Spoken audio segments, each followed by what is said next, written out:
Hello, my name is Tony. I'm 42 years old. This story started more than a decade ago, but we're continuing it because the main person involved came back with so much audacity that I feel the need to share this incident with all of you. I know that my sister-in-law loves to watch these, so if you're listening to this, I hope you're even more ashamed and embarrassed. Okay, let's start from the very beginning. Sasha, my sister-in-law, and I had been best friends before I had even met her brother. We became friends when we were in middle school. We've been inseparable since the day we met. I hadn't met my husband until I was in college. I had never had the opportunity to meet him because he was always out of his house whenever I was over, and when he moved away for college, there was no way for me to meet him. I actually met him by chance. I had seen his face in all the family pictures at Sasha's house, so I knew who he was when I met him for the first time. We met at a bar. He obviously didn't know who I was because he was the one that approached me. I was shocked when he did, but I let it play out. I eventually told him at the end of the evening that I was his sister's best friend. He was shocked, but also said that he thought I was too pretty to let go like that. So he continued to pursue me, and eventually after Sasha said it was okay, we started dating. We got married 2 years later and moved in next to Sasha and her husband, Brett. After a year of marriage, Sasha and Brett got pregnant and had my niece, Via. I loved Via to bits. She was the cutest kid with the loveliest smile and laugh. The only issue was that Via suffered from some birth defects that left her a little blind. So for the first 5 years of her life, she struggled to adapt to her surroundings. It was not because she was stupid or because she couldn't grasp things properly. Rather, it was because her parents refused to accept the fact that their daughter was handicapped. They would purposefully put her in situations where she had no experience, and that were potentially deadly because they wanted her to live a normal life. Now, don't get me wrong, I fully believe in making our societies more accessible for those that are handicapped so that they can live better and normal lives, but when I say that my sister-in-law Sasha wanted Via to live a normal life, I don't mean that she wanted to make things accessible for Via. One incident that comes to mind is how this one time we had all gone to a park. People usually came to the park to do a variety of things, from picnics to playdates and even just exercise. Sasha, Via and I had gone to the park that day to spend some time together. One other thing to mention is that there is this one specific part of the path in the park that was meant for only cycles. While Sasha was too absorbed in talking about something, I happened to look for Via and noticed that she wasn't anywhere near us. I panicked and asked Sasha if she had seen Via. "Sasha? Have you seen Via? I'm really worried." Don't worry about it." "How can you be so calm? Via could be in serious danger." "Calm down, Tony." "Calm down? How could I possibly be calm? Your daughter is visually impaired. What if she fell somewhere and seriously injured herself?" You have no right to tell me how to parent my kid. Via is perfectly fine. "I never said that you don't know how to parent your child. All I'm saying is that I'm literally the only one who actually cared for your daughter. You need to be more responsible." I know what's best for her, and I don't need you to interfere or tell me what I'm doing is wrong. Why are you trying to fight me right now? She could be hurt right now. You need to take this seriously. I am her mother, not you. Back off and let me handle it my way. At that point, I was too panicked and angry to continue talking to Sasha. I started tracing back our steps to find Via. Sasha kept angrily calling me back and yelling me that we weren't done talking. I ignored her. My heart was racing way too fast to really care about Sasha. I ended up finding Via. She was crying as she tried to grasp something to help her navigate around. She kept calling out to her mum and me. I felt so much relief when I saw her. I called out to her. Her face immediately lit up and she giggled as she made her way over to me. I waited in my spot as I watched her cutely waddle over to me. Unfortunately, she was walking really close to the cycle track. I don't know how I missed it, but suddenly there was a large number of cyclists riding the track at very high speeds. My stomach dropped and I quickly got up to catch her.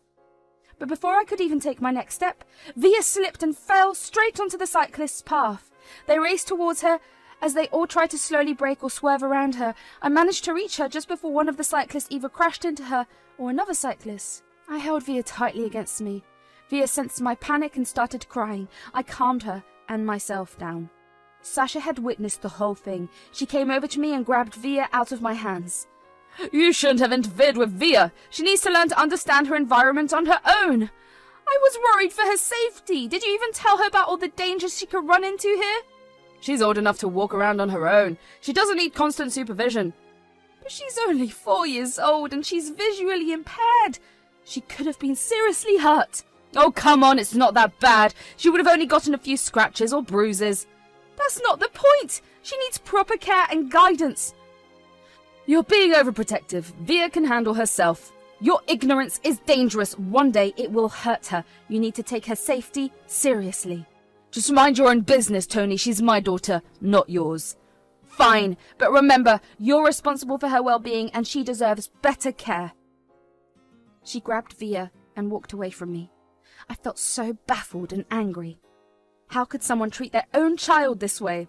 I wanted to protect Via and I wanted Sasha to actually step up and be a good parent. I couldn't even expect the same from her husband, Brett, because he was so absent from their lives. He would spend his entire day working, but thankfully the universe heard my plea. It was heartbreaking the way it happened, but I was kind of glad that it did. You see, after that incident, Sasha stopped talking to me much. I rarely got to see Via. Every time I tried to, Sasha would make up some excuse and shut the door in my face. But after a year, one day, Sasha and Brett show up at my house with Via. I was surprised to see them. I saw the bags they held in their hands and asked them if they were going on a trip. Hi guys, are you going on a trip? Yes. It's supposed to be a couple's trip. We were wondering if you and Noah could take care of Via while we're away. Of course we'll take care of her, but how long will you be gone? Forever. We've had enough of Via. What? She doesn't fit our idea of what our child should look like. We can't handle it anymore. That's cruel and heartless. How can you do this? You can't just abandon your own child. We've made up our minds. Here, we've signed off our parental rights, and these are her adoption papers. Take her. She's way too much of a burden. I won't let you treat her like this. She's not a burden. Ugh. Stop being so dramatic. Just take her if you care so much. I will take Via, but you should be ashamed of yourselves. You're her parents. Act like it. Before I could get another word in, Sasha and Brett walked away. They got in their car and drove away. I stared at them in shock until Via tugged on my arm and asked me how long her parents would be gone. Tears streamed down my face as I told her it would be years until she saw them. Via started crying loudly. She cried out for her parents. I hugged her really tightly. I let her cry into my arms as long as she wanted. When I finally managed to bring her into the house, she asked me if I would also send her away. My heart sank, and I wanted to cry, but I stayed strong. Via, you're going to stay with me and Uncle Noah from now on. Does that mean my mum will come back? I don't know, sweetheart. I can't say for sure. Okay, but you and Uncle Noah are more fun than my parents anyway. Oh, thank you, sweetie. We'll take good care of you and we'll always be here for you. Can we have more game nights and movie nights? Absolutely. We'll all have fun together. Yay! I love you, Aunt Tony. I love you too, Via. Always remember that. That evening I told Noah about how everything had played out. Noah was furious with his sister and brother-in-law. He tried calling them, but his call was always redirected to voicemail. As the days passed, we slowly resigned to our fate. We were both overjoyed to take care of Via. Even though she was heavily neglected, she was still very well behaved. It really was a joy to watch her grow up. Eventually, days turned into months and months into years. Via had grown into a beautiful woman. We had all gotten along so well that we even forgot about Sasha and Brett. Via stopped calling us Aunt Tony and Uncle Noah 6 months into living with us. We were her parents in every aspect, and we loved her as much as we could. She was still mostly blind, but she had gotten a lot better at figuring her way around.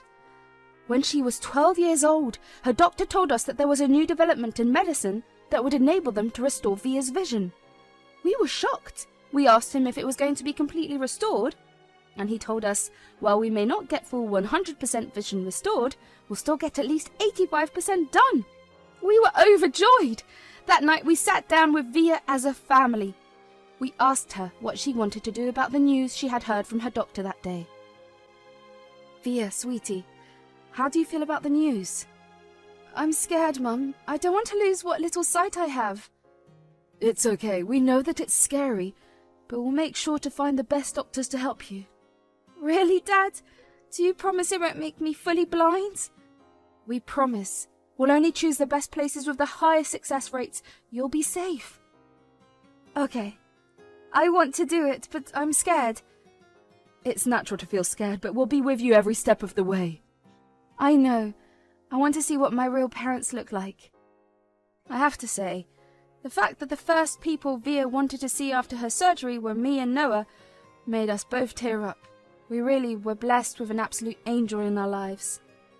The surgery was scheduled for the next month, so we spent the rest of the days leading to the surgery together. We had fun game nights and movie nights. Anything that could distract us from the nervousness about the huge surgery, we took part in it. Finally, the day of the surgery arrived, and it went successfully.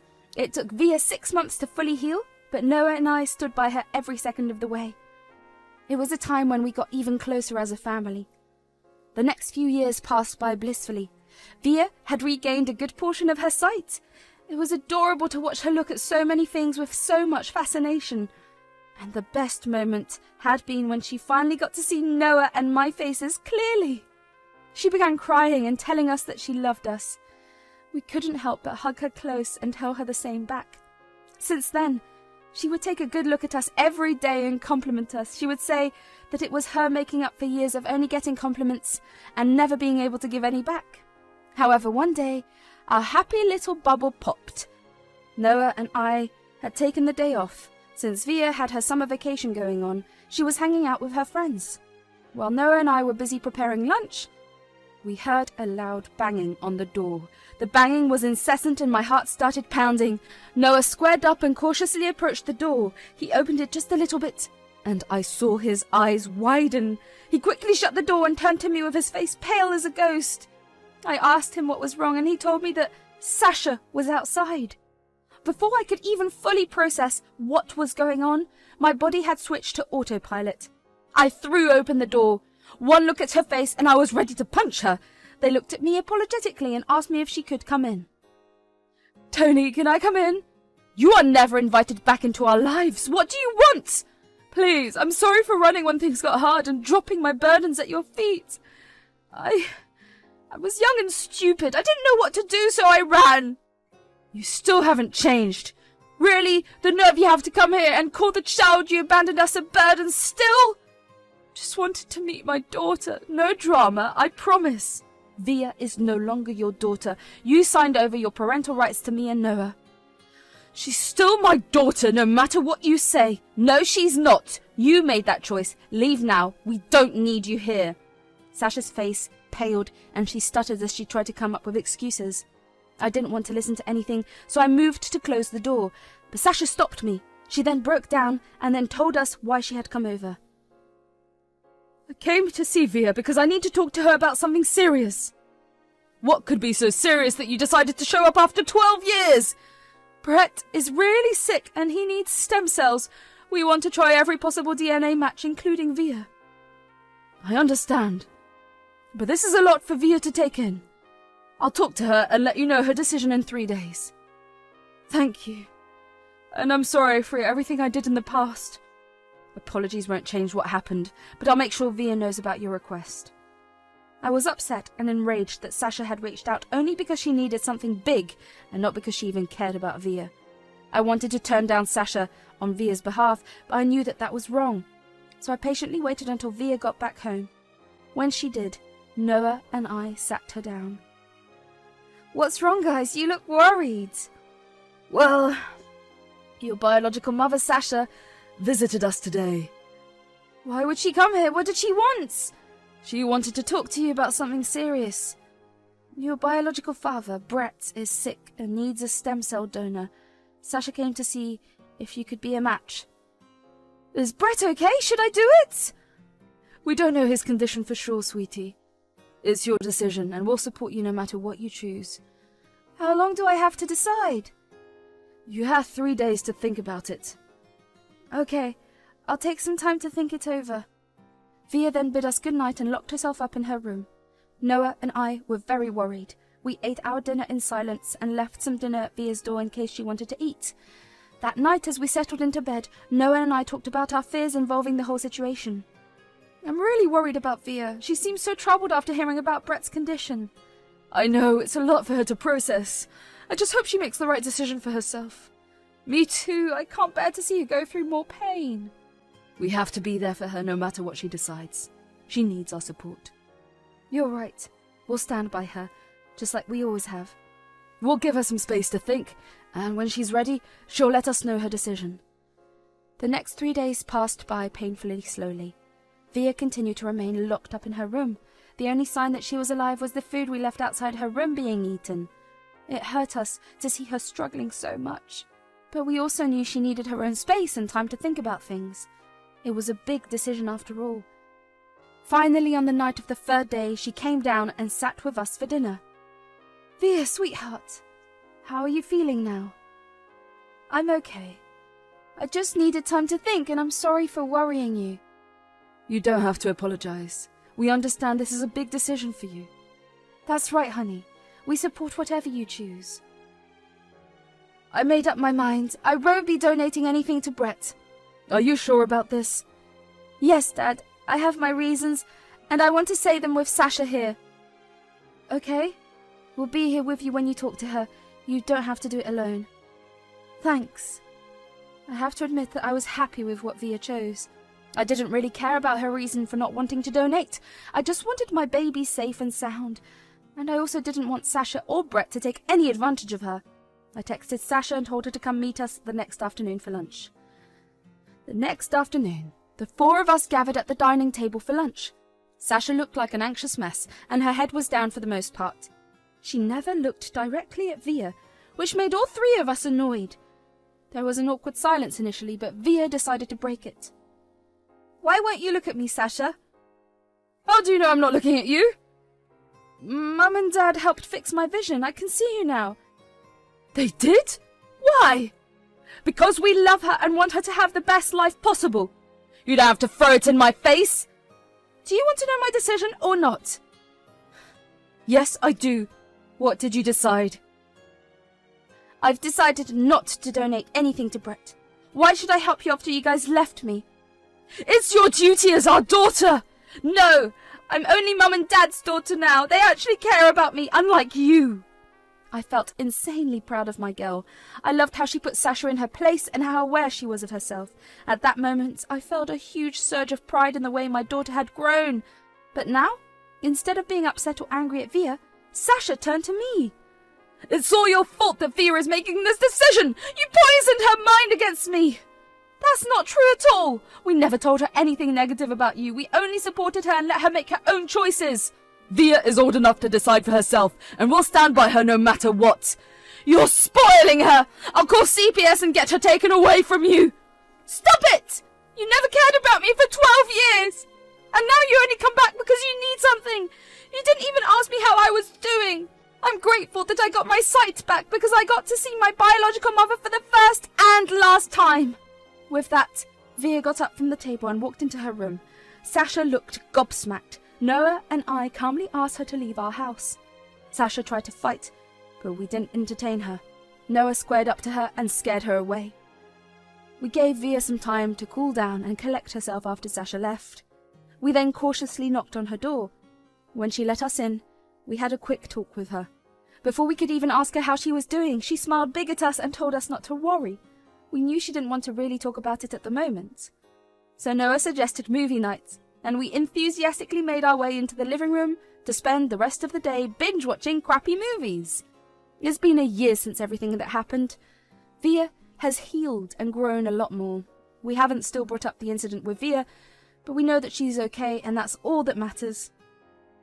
If there's only one thing I've been saying, there's nothing better than loving and raising your child in the right way. And no matter what the consequences, always stand up for yourself.